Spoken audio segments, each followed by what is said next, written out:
আসসালামু আলাইকুম। নবম শ্রেণীর বিজ্ঞান অনুশীলন বইয়ের প্রথম অধ্যায় খেলার মাঠে বিজ্ঞান। এই অধ্যায়টির গত পর্বে আমি এ পর্যন্ত আলোচনা করেছি, এখন এখান থেকেই শুরু করব। তাহলে চলুন শুরু করা যাক। প্রথমেই সপ্তম, অষ্টম ও নবম সেশন। প্রথমে এখানে একটি কাজ রয়েছে। কাজটি হলো, ধরো তুমি একটি বাজারের ব্যাগ হাতে নিয়ে দোকান থেকে বেশ কিছু মালামাল কিনে ফিরছো। এখন ব্যাগের হাতলটা কেমন হলে তোমার কষ্টও কম হবে? চওড়া হলে না কি চিকন হলে? কিংবা তোমাদের স্কুল ব্যাগের কথাই ধরো, স্কুল ব্যাগের স্টাম্প যদি চিকন হয় তাহলে কি ব্যাগ বহন করতে কষ্ট বেশি হবে নাকি কম? তোমাদের উত্তর এবং ব্যাখ্যা নিচে লিখে রাখো। এখন এখানে এর উত্তর বা ব্যাখ্যা লিখতে হবে। এই কাজটির উত্তর খুবই ছোট করে লেখার চেষ্টা করবা। উত্তর: বাজারের ব্যাগের হাতল বা স্কুল ব্যাগের স্টাম্প চিকন হলে এটি বহন করতে কষ্ট হয়, কিন্তু মোটা হলে তুলনামূলকভাবে কম কষ্ট হয়। বাজারের ব্যাগ বা স্কুলের ব্যাগের ভর একই থাকলে এর ওপর পৃথিবীর আকর্ষণ বল তথা ওজন একই থাকে। ব্যাগের হাতল বা স্টাম্প চিকন হলে এর ক্ষেত্রফল কম এবং মোটা হলে ক্ষেত্রফল বেশি হয়। এর বাকি অংশ অপর পৃষ্ঠায়। ওজন একই থাকলে ক্ষেত্রফল কম হলে আমাদের হাত বা কাঁধের ওপর বেশি চাপ পড়ে, কিন্তু ক্ষেত্রফল বেশি হলে চাপ কম পড়ে। চাপ বেশি হলে আমাদের কষ্ট বেশি হয় এবং চাপ কম হলে আমাদের কষ্ট কম হয়। এভাবে এখানে এই কাজটির উত্তর লিখবা। এরপরে নিচের এই বিষয়গুলো পড়বা। পড়ার পরে এখানে একটি সমস্যা রয়েছে। সমস্যাটি হলো, আগের উদাহরণের উল্লেখিত স্কুটারের প্রতিটি চাকার মাটি স্পর্শ করে থাকা অংশের ক্ষেত্রফল 10 সেন্টিমিটার। এখানে 10 সেন্টিমিটার স্কোয়ার হলে তুমি কি প্রতি চাকা স্কুটারটি কত চাপ দিচ্ছে সেটা বের করতে পারবে? মেরামতের এক পর্যায়ে স্কুটারটিকে যদি এক চাকায় ভর দিয়ে রাখা হয় তখন ওই চাকায় চাপ কি একই থাকবে? এখন এই কাজটি বা এই সমস্যাটির সমাধান যেভাবে করবা। উত্তর: এখানে উত্তরটি ছোট করে লিখবা। উত্তর: এখানে স্কুটারের ভর হচ্ছে 110 কেজি। এটা আমরা কোথায় পেলাম? এই আগের যে সমস্যাটি ছিল সেই সমস্যার মধ্যে কিন্তু দেওয়া ছিল। এবং স্কুটারের ওজন F সমান mg। তাহলে ওজন আমরা F সমান mg হচ্ছে যে 110 গুণন 9.8। তাহলে এটা হচ্ছে যে একক হচ্ছে F এর একক কি বা ওজনের একক হচ্ছে নিউটন। তাই আমরা এটা কি করব? গুণ করে এখানে হচ্ছে যে 1078 নিউটন। তাহলে প্রতি চাকার ক্ষেত্রফল, তাহলে প্রতি চাকার ক্ষেত্রফল কত? A1। তাহলে ক্ষেত্রফল প্রতিটি চাকার জন্য একটি চাকার ক্ষেত্রফল হচ্ছে কত? A1। তাহলে A1 ধরলাম ইকুয়াল 10 মিটার, এখানে সেন্টিমিটার স্কোয়ার।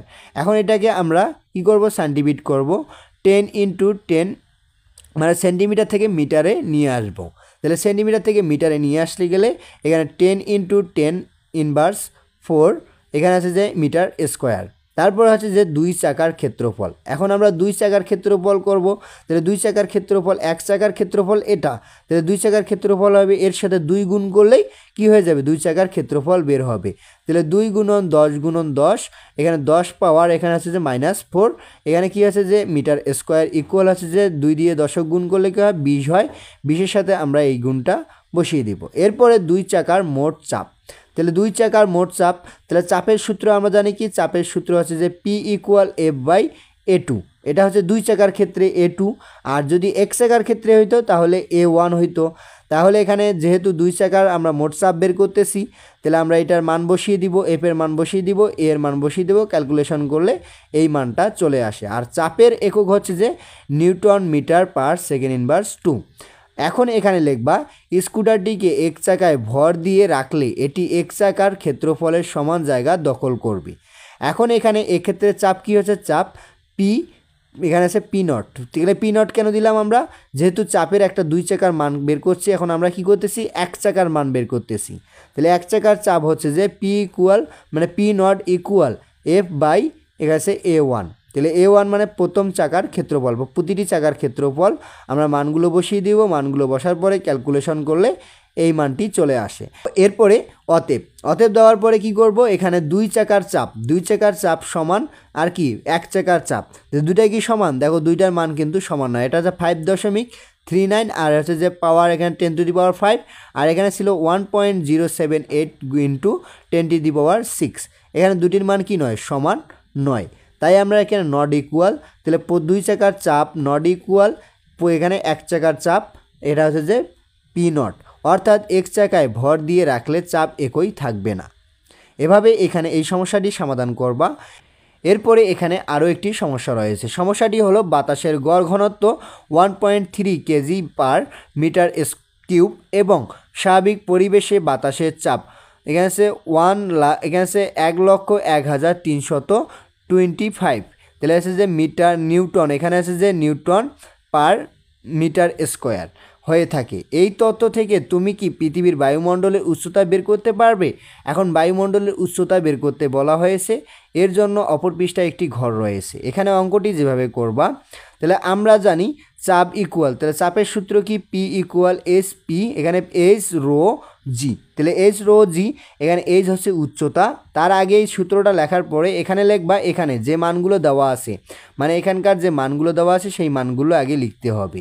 তাহলে চাপ পি ইকুয়াল, চাপের মান এখানে দেওয়া আছে, আমি তাই মানটি বসিয়ে দিলাম। এরপরে অভিকর্ষ ত্বরণের মান আমরা জানি 9.8।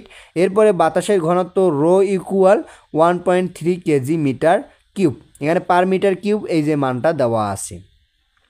এখন আমরা এখানে সূত্রে মানগুলো বসিয়ে দিব। যেহেতু কার মান বের করতেছি, আমরা উচ্চতার মান বের করতেছি এইচ, তাহলে এইচকে এদিকে নিয়ে যাব, আর এটা ইনটু আছে, এদিকে গেলে কি হবে, ভাগ হবে।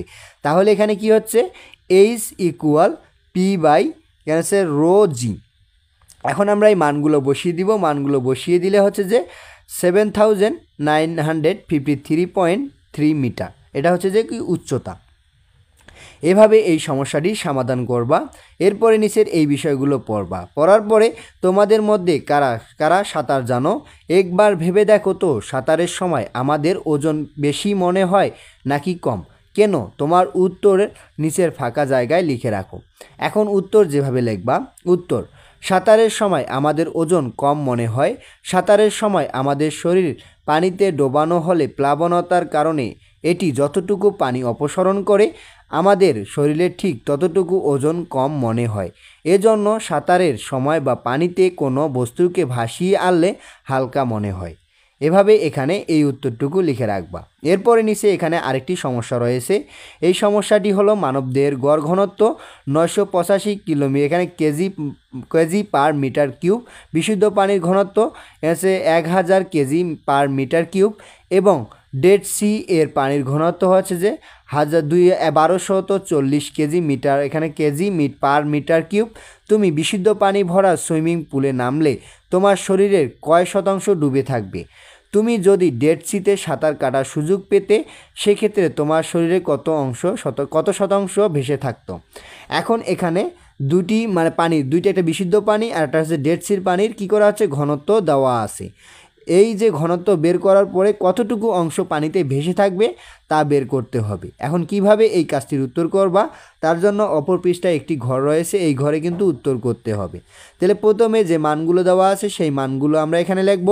মানবদেহের গড় ঘনত্ব রো 1, তাহলে মানবদেহের গড় ঘনত্বকে আমরা রো 1 দ্বারা প্রকাশ করতেছি। Rho 1 equal 985 KG per metre cube. বিশুদ্ধ পানির ঘনত্বকে আমরা রো 2 দ্বারা প্রকাশ করতেছি। এখানে রো 2 এখানে 1000 কেজি পার মিটার কিউব। এরপরে ডেড সি এর পানির ঘনত্ব রো 3, এর সমান হচ্ছে 1240 কেজি পার মিটার কিউব। এই মান তিনটি কিন্তু এখানে দেওয়া আছে। এখন এখানে লিখতে হবে মানবদেহকে ভেসে থাকতে হলে তার ডুবন্ত অংশের সমপরিমাণ পানির ওজন মানবদেহের ওজনের সমান হতে হবে। মানবদেহের আয়তন V1, বিশুদ্ধ পানিতে ডুবে থাকা অংশের আয়তন V2 এবং ডেড সিতে ডুবে থাকা অংশের আয়তন হচ্ছে V3 হলে এখন বিশুদ্ধ পানির ক্ষেত্রে আমরা কি করব, এখানে আয়তনটা বের করব। তাহলে V1 ইন্টু রো 1 ইন্টু জি, মানে জিটা হচ্ছে অভিকর্ষ ত্বরণ, এরপরে V2 ইন্টু রো 2 ইন্টু জি। এখন এখানে জি আর জি কাটা যায়, কিন্তু সমানের এ পাশে যদি একই চিহ্ন থাকে তাহলে আমরা কেটে দিতে পারি, যদি ইন্টু থাকে তাহলে এটা কেটে দেওয়ার পরে কি থাকে, তাহলে হচ্ছে বা V1 রো 1 ইকুয়াল তারপর হচ্ছে যে V2 ইন্টু রো 2। এরপরে আবার এটা কি করব, আমরা এই যে এ পাশে V1 আছে, V1টাকে এ পাশে নিয়ে আসব আর রো 1টাকে এ পাশে নিয়ে যাব।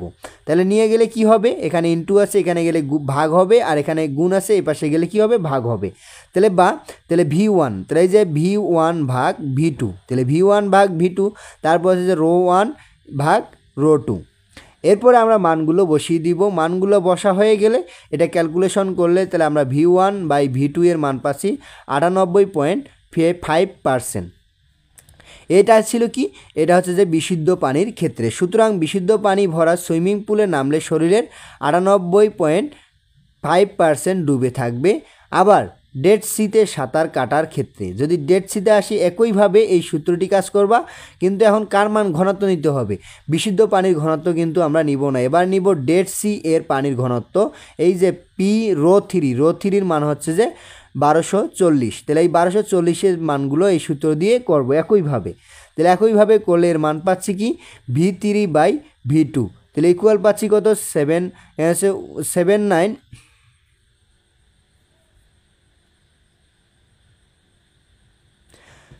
তাহলে আমরা এই যে ক্যালকুলেশন করে একইভাবে ক্যালকুলেশন করে আমরা মান পাবো V3/V2 এর মান হচ্ছে যে 79.4%।